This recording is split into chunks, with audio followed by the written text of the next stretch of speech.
গ্রীষ্মের প্রচণ্ড তাপ মোকাবিলায় সবচেয়ে কার্যকরী ইলেকট্রনিক ডিভাইস এয়ার কন্ডিশন। কিন্তু বিশ্বে এমন অনেক অঞ্চল আছে যেখানে কোনো প্রকার বিদ্যুৎ সংযোগই নেই।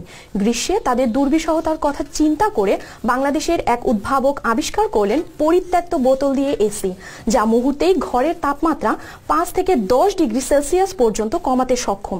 বিস্তারিত দেখুন শামীম এহসানের প্রতিবেদনে।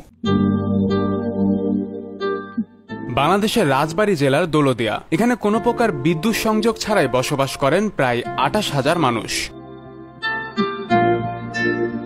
এখানে গ্রীষ্মকালে তাপমাত্রা পৌঁছে যায় 45 ডিগ্রি সেলসিয়াসে। অতি তাপদাহে দুর্বিষহ নেমে আসে এখানকার স্বাভাবিক জীবনযাত্রায়, যেন টিকে থাকাই সবচেয়ে বড় চ্যালেঞ্জ।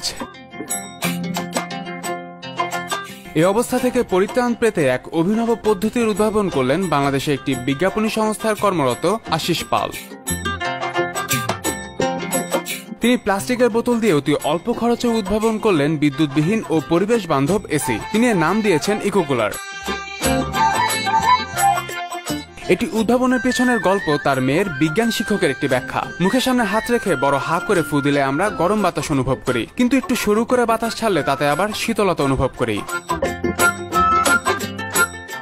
আর এই সূত্রকেই কাজে লাগিয়েছেন তিনি। ব্যবহার করেছেন পরিত্যক্ত বোতল আর একটি কাগজের বোর্ড। বোতলগুলোকে কেটে বোর্ডটিতে সংযোগ করে লাগানো হয়েছে বাড়ির জানালায়। এতে বোতলে বড় অংশে অধিক বাতাস আসলেও বোর্ডের অপর পিঠে সরু অংশ দিয়ে কেবল শীতল বাতাস বাড়ির ভেতরে প্রবেশ করে। এর ফলে সহজেই ঘরের তাপমাত্রা 5 থেকে 10 ডিগ্রি সেলসিয়াস কমে যায়।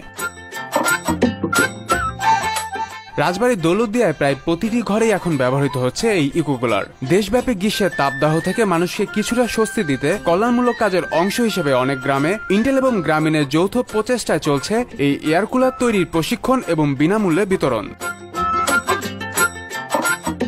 শামীম এহসান, TVN24 নিউজ ডেস্ক।